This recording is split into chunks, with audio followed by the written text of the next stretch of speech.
Ladies and gentlemen, this RedGamingSet.com video, we're going to be continuing right where we left off in part 3 of our PlayStation 4 and Xbox One GPU debate / analysis. So by now we've gone over the basic specifications of both systems' GPUs, we've gone over the memory subsystems, we've gone over the ROPs, we've gone over the API quite extensively in the last video, we've gone into a few other bits and pieces. So now we're going to start to talk about compute and what exactly compute is, its uses, its primary functions, as well of course as an analysis between the PS4s and Xbox Ones. So compute actually has a hell of a lot of functions, and we're going to go into some of those in this particular video. Now, before we do go too in depth, however, let's just give a brief overview. It's very important to note that the PlayStation 4 in particular heavily emphasizes its compute functionality, and Sony are very happy about that. And in fact, Mark Cerny himself is probably equally as proud of the compute functionality as what he is as the GDDR5 memory. We're actually going to go really into how it works and the impact on system resources and a lot more besides in this particular video, because it's going to be quite an interesting look at things, let's say that. So compute, and now we're going to go into exactly what it does, just in case you're not familiar with it. Compute is actually for many different things. It could actually do things that you as a player probably won't even really notice. It can do stuff like, for example, memory defragmentation. It could do things such as moving data around and whatever. Now, it used to be, back in the day, that a lot of this stuff was actually offloaded to the PlayStation 3's cell processors, or shall I say, rather, the SPUs of the cell processor. But now a lot of this stuff can be shunted off to the compute, and the purpose behind this is simply to offload work from the CPU. We're going to talk about why in just a moment, but suffice to say, just for the second, that some tasks are just better processed on the graphics card rather than on the CPU. Now, we should really quickly talk about the CPU side of things as well, because we are getting into compute, and it turns out that a lot of the stuff that you can actually do on the graphics card, you can also do on the CPU as well. However, it has numerous disadvantages. The first and most obvious amongst those is the fact that it's, well, slower. Because it's slower, that means that you can quite literally get less detail in there, or frame rate starts to suffer. Both for the PlayStation 4 and Xbox One, for some reason, unbeknownst to me, I don't know if it's a collaboration of both of them. I don't know if whether both kind of knew that the other one was going to go with the x86/64 design, or whether it's complete happenstance, or goodness knows what else. I mean, this is something that even John Carmack spoke about in QuakeCon. You know, he would love to have been on a fly on the wall to know if this actually was happenstance, whether it was circumstances that just kind of forced this stuff on them, or what. Personally, I would say that it's a combination. I've spoken about this in another video. I would say that it's simply a case of, look, there's only a certain amount of components in the world, so I think both teams came to a conclusion that, look, x86/64 right now makes sense, and as soon as you go that route, and you dismiss stuff like ARM processors and various other bits and bobs, you're left with, well, a low-power device. And obviously the AMD Jaguar, in this case, obviously took the checkered flag for both teams. Now, both the Xbox One and PlayStation 4 are running at 1.6 GHz, and they both have 8 CPU cores. But the CPUs are really different in terms of, say, compared to the Xbox 360, which had 3 cores, a tri-core processor in other words, but can actually handle 6 threads. That was 2 threads per core, so if you go 2 times 3, it obviously comes up with 6, and there you Bob's your uncle. However, this is really different now for the AMD Jaguar. In fact, I've got numerous videos that speak heavily on the AMD Jaguar, so I'm just going to give it a brief description on this video. But it actually kind of comes to an advantage. One of the reasons behind this is that each thread can be processed a lot more efficiently. It can have a lot more buffer, it has a lot more cache, and various other bits and pieces. As well as that CPU, as it turns out, has much better error correction and prefetching and various other bits and pieces as well.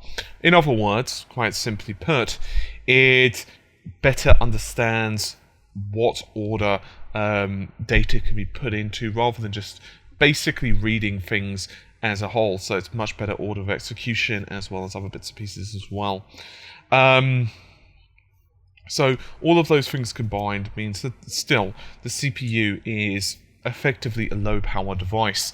That doesn't mean that it's crap, it just means that a lot of the compute stuff therefore is going to fall onto the GPU, especially since both systems, that would be the PS4 and the Xbox One, are going to be allocating 6 CPUs to games and 2 for the operating system to do who knows what with. We're not exactly sure it's going to be 2 forever. In other words, both teams have said, and this is exactly the same situation as the memory, by the way, that for right now it's 2. But 6 months after launch, 3 years after launch, it could be 1 CPU, whatever. It could be that they allocate 50% of 1 CPU 3 years down the line. So in other words, that CPU core has priority. It could be numerous things, but for right now, as of recording, as I said, as of 4th of August 2013, it is 2 cores per system. So basically speaking, that gives you 6.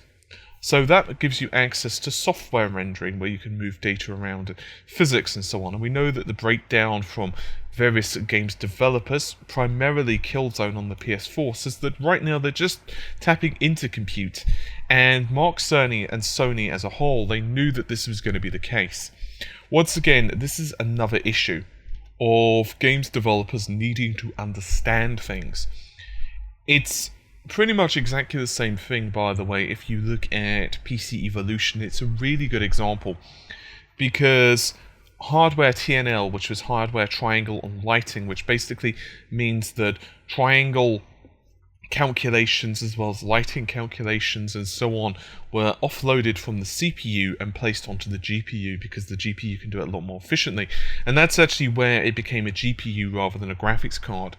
GPU stands for Graphics Processing Unit, which means that it can do a hell of a lot more.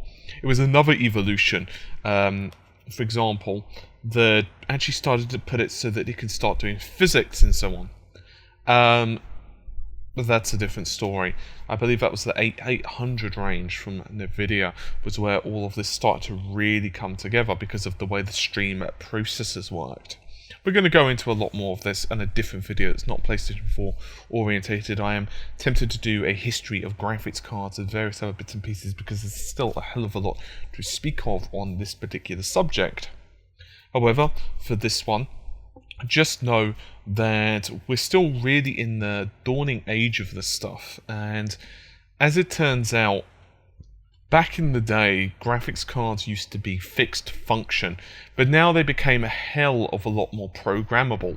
In other words, well, you could do whatever the heck you want with it, and this is called GPU, or General Purpose Computing on GPU. It's kind of an acronym, but you can basically think of this as CPUs are general workhorses.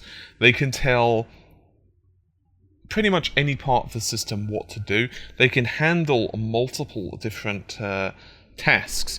This is everything from basic arithmetic, such as if you open, say, calculator on your laptop and type 1 + 1, all the way down to a hell of a lot more. They also have a hell of a lot of ALUs, and we're going to go into that in just a moment on what they are. And they have a lot more than CPUs. So it basically turns into a simple thing of using SIMD or SIMD if you prefer. I prefer to say SIMD, so you guys can Google it on your own. If you say SIMD, it's a bit confusing. So SIMD or SIMD, and that is Single Instruction Multi-Data. Now, basically speaking, all of this is that you have one piece of code that's put out on all of the GPU cores. Remember, you have something like 1152 on the PS4 or 2000 on, say, a PC GPU, whatever, and all of those can execute things in conjunction. And because of this, yay, woohoo, and Bob's your uncle. That means that they can all work together towards the common good. It's worth noting that the GPU of the PS4 or the Xbox One is still running considerably slower than the CPU, but it has numerous advantages. So before we actually get on with ALU and all of the other changes that Sony have done, let's for a moment talk about the actual practical uses of compute. So we've given a brief overview of, why compute is needed. So what can compute do? Well, for a start, as I've said, it can do stuff like memory defragmentation, which is helpful. It can do stuff like texture streaming and blah blah blah, but it can also do a lot more stuff. Artificial intelligence is one of the big ones. AI is notoriously complicated and convoluted to program, mostly because it requires a hell of a lot of calculation to do. Now, the caveat here is that Microsoft have a little bit of a bone that has been thrown in the form of the cloud. Now, I have issues with aspects of the cloud. However, developers have actually said, Turn 10 for example, that they believe that the AI has improved 600% on the cloud, which basically means that they're able to pretty much give a lot more resources to the AI. Now, this basically means that you can have a lot more realistic AI, because it means that if you have more resources, you can have more complex calculations. If you can have more complex calculations, you can write much better software a lot easier. And if you can have much better software along with much better hardware to run it all on, that means you can have much more realistic hardware and much more realistic programs. And therefore you're able to much better mimic human behavior. And we've all played those games, especially racing games, and various other titles as well, where the AI is just bad. I mean, it's just basically that it's either going in a straight line in terms of racing, and it knows the track, and it's a pre-programmed course, or you're playing an FPS and the dude goes behind cover, but you know that every, you can almost count them on your fingers: 1 1000, 2 1000, 3 1000. His head pops up, shoot. Another guy 1 1000, 2 1000, 3 1000. His head pops up, you shoot. Rinse, wash, and repeat. In other words, it's very predictable AI. And there have been numerous strides made to improve AI, but we're still at this really early stage of it. And I've actually got a friend who's actually specializing in artificial intelligence, and he's actually offered to do some stuff on the channel, do some interviews and stuff with me on some AI stuff. So I'm definitely going to be doing that over the next, whenever he's basically available. He's really busy at the moment with work and stuff, but we'll be getting him on the channel and giving his thoughts and things as well. But the other major one is physics. Now, I've actually deliberately, so if you guys have this browser minimized, doing whatever, because I know some of you guys just listen to this as a podcast, I don't blame you, it's only gameplay footage, but we're actually putting proper footage up right now of a couple of examples of hardware physics. We're just going to use one title because we could use numerous, but you guys can Google it if you're more interested. Hardware physics on, say, Batman. Now, it's very early stuff. This is actually on PC, of course, but you guys can see the difference as the demo's running, the difference between physics on and off. Now, hardware physics is really important because it's very, very, very subtle sometimes, the differences between two things. For example, if I was to stand on a stepladder, it doesn't matter how high the stepladder is, let's just assume for the purpose of this that I'm 10 feet up, including my own height. So I'm a couple of rungs up basically on the stepladder, and I drop 2 pieces of paper. Which one wins? Now, those of you who know physics, real life physics, quite well, will immediately say, well, that kind of depends on what you've done with the paper. For example, let's assume you have 2 pieces of paper that are exactly the same weight. Let's just say you used, I don't know if you guys use like A4, A3 or whatever in the States, but it just say standard letter paper. In other words, the stuff that you would cram into your printer and pray that it doesn't jam. So let's just assume, for all intents and purposes, like a standard A4 sheet of paper or printer paper, whatever you want to call it. And you were to drop that, what happens? They weigh exactly the same thing. Well, it depends what you've done with the paper. If you crumple it up into a ball shape, it will drop a hell of a lot faster. Why? Because of wind resistance. Gravity still has exactly the same effect. It's just that wind resistance slows down its descent, right? Exactly the same thing as a brick, right? Brick weighs heavier, and I'm not going to go into the whole thing of physics. You can get the idea of that. So the question is, how is this all going to be calculated? Because this is a really big thing. Debris, dust, particles, smoke effects, leaves flying in the breeze, leaves crumpling, clothing, all of this is physics, right? Or fluid dynamics, or something else that is basically something moving, right? Cloth. You've seen the old games where the character's clothing, it might as well just be like painted on. It's just basically a texture. Compared to like a newer game where you can, okay, it depends on the game, but a lot of the time you can see like parts move. For example, if the character has like a superhero cape, it may be partially animated. And that's really important because it gives you quality. It gives you a much better realistic improvements. Now, I've said before millions of times over, the problem with physics is, and exactly the same thing with AI, and I've said this numerous times, that the issue with it, and the reason it has not really gone further forward, is because it's really hard to program on the graphic systems that we've got now, which, frankly, on consoles at this point, being honest, they blow. Right, look at the T-flops, or sorry, the G-flops of, say, an Xbox 360 or PS3. You look at it like 240, it's negligible, it's nothing.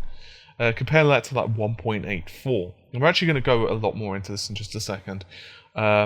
T-flops of an Xbox, of the PS4. So we're talking a hell of a lot more power. As well as the compute and everything else, it's just not really feasible to do it on the current consoles without drastically affecting performance. Now, once again, you can argue that Batman Arkham Asylum, for example, on PC, that's had it for a while, but the difference is it's a PC, it can handle that. And even hardware physics on a PC hasn't really gone as far as it should have.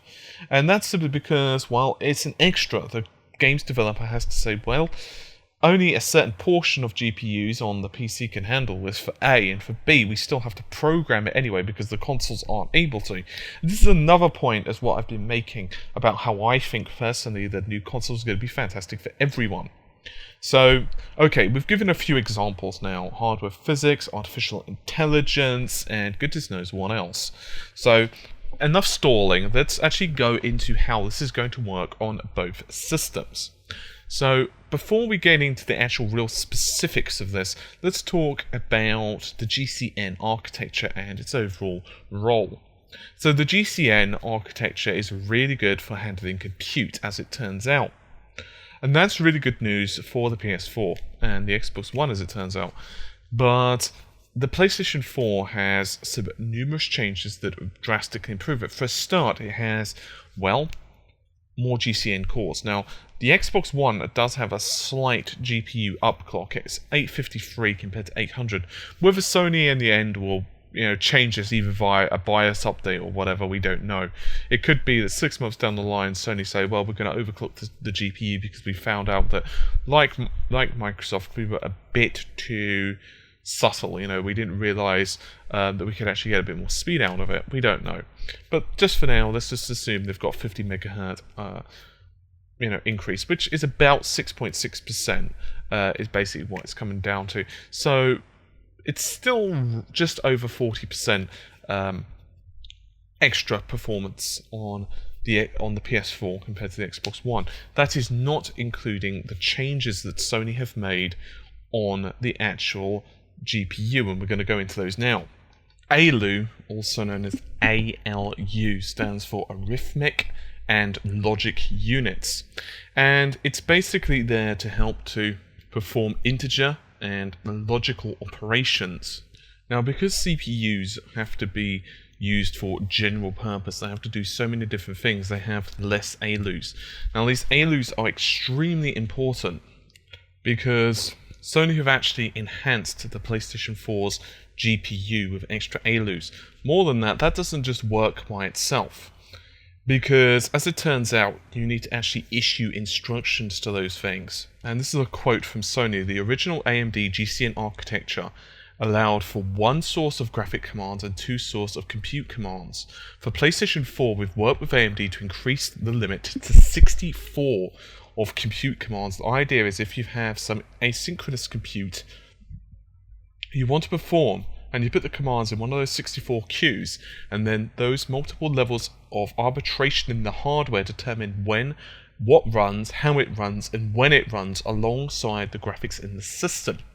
Now, just as a slight aside for a moment, basically the purpose here is that the GPU is not always as busy working flat out rendering a frame. There is times when the GPU is like, hody hum, not really doing much, because not all of the GPU needs to work. It, for example, is just rendering a very certain part of the frame that doesn't really require that much calculation.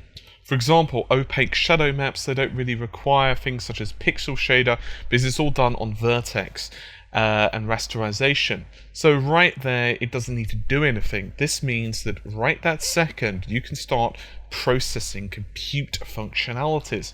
And that's really important because that means that it can go up and down like a yo-yo.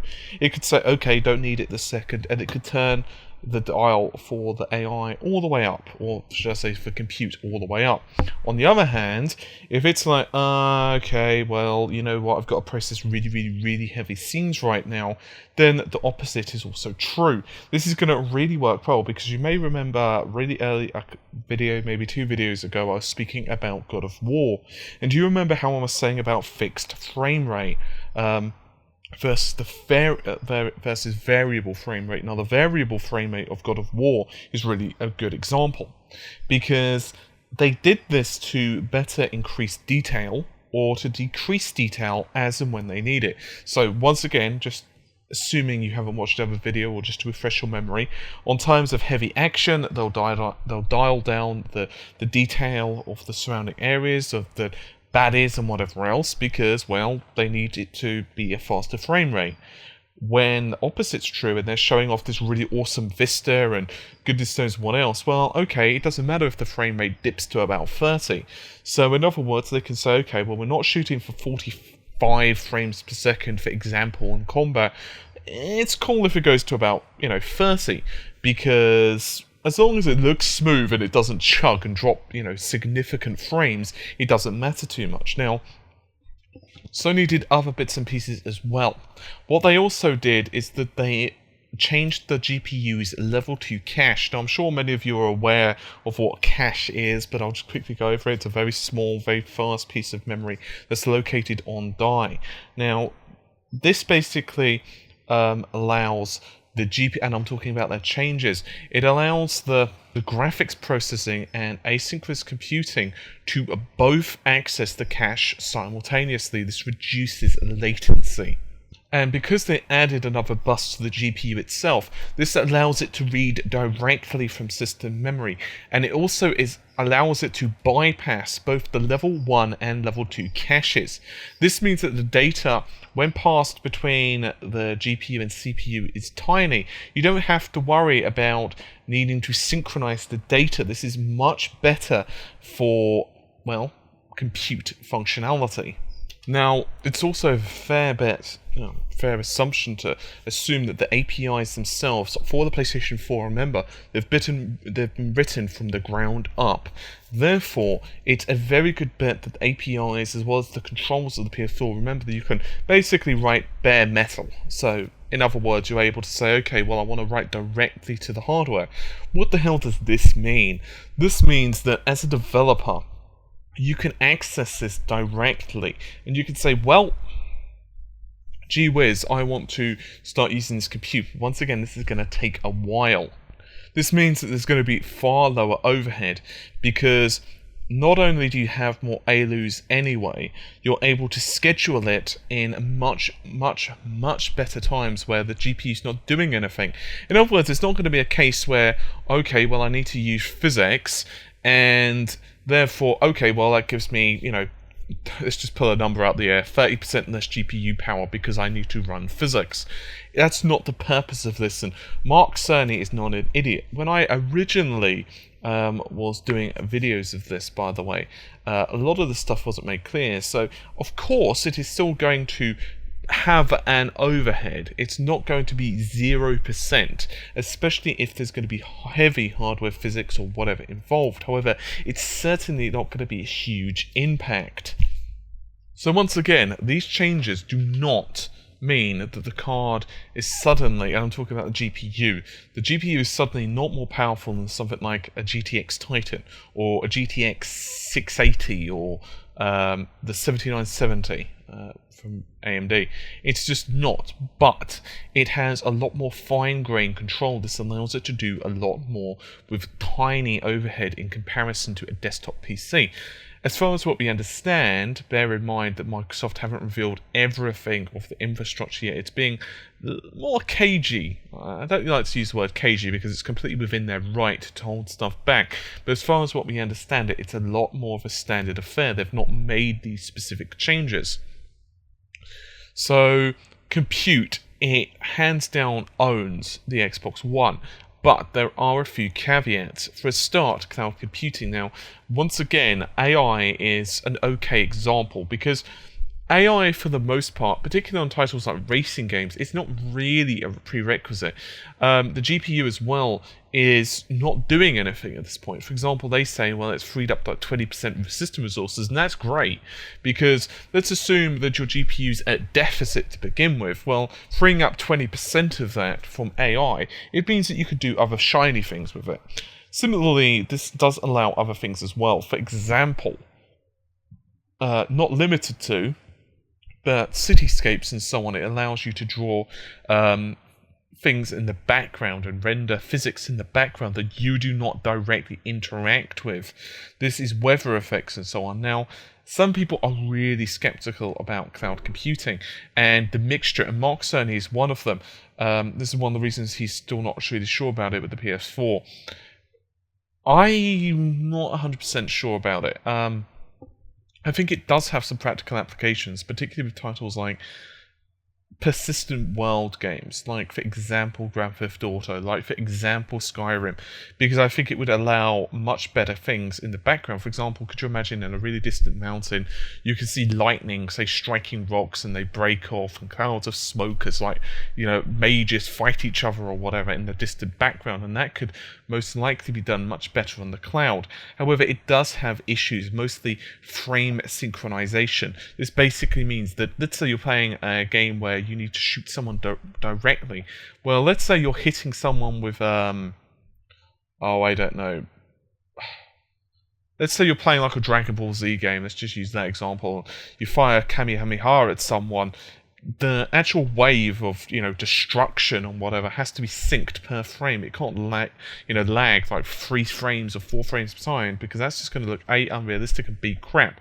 Same thing as with playing like a fighting game. If you throw like a Shoryuken, you can't have Ryu's or Ken's or whomever's clothing move slower. So in other words, that has to be rendered directly on the fly. And sure, we're going to get faster internet connections, but for the foreseeable future, this is still going to be latency.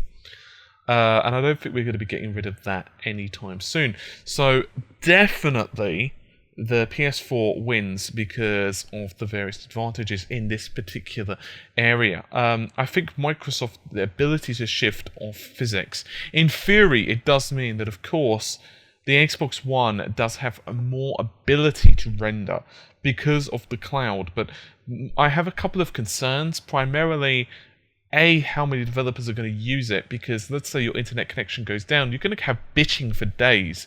If someone buys a game and they can't use it, I suppose it would have to come with warnings or whatever. Warning, gameplay goes to crap if you're not on the internet.